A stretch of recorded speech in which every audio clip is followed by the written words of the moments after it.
Empaka z'amasasa ga Buganda ez'omwaka guno zizzeemu okuzannyibwa olunaku olwaleero era emipiira ebiri gye gizannyiddwa ku kisaawe ekya Fufa Technical Center Enjeru.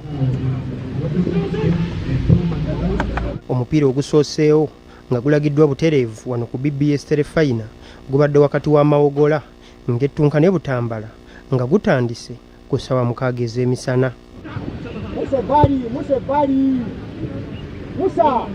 Eddakiika 9 ez'omupiira guno zigenze okukomekkerezebwa nga Mawogola guwangudde golemu ku bwereere ng'ebadde ya kyeteeba okuva eri omuzannyi Athanasi Mutaawe.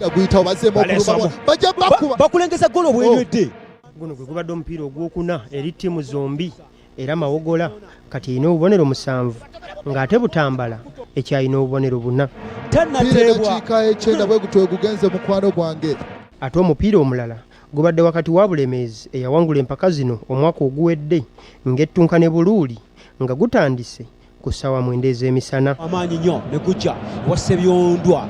Omupiira guno nga nagwo gulagiddwa butereevu wano ku BBSKATI Final gugenze okukomekkerezebwa nga Bulemezi guwangudde golo 2-1. Agenze amukuba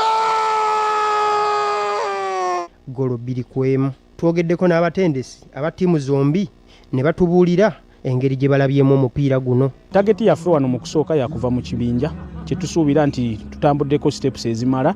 Olunaku olwa Mande tugenda kujja kumaliriza kulaba nga tukulembera ekibinja.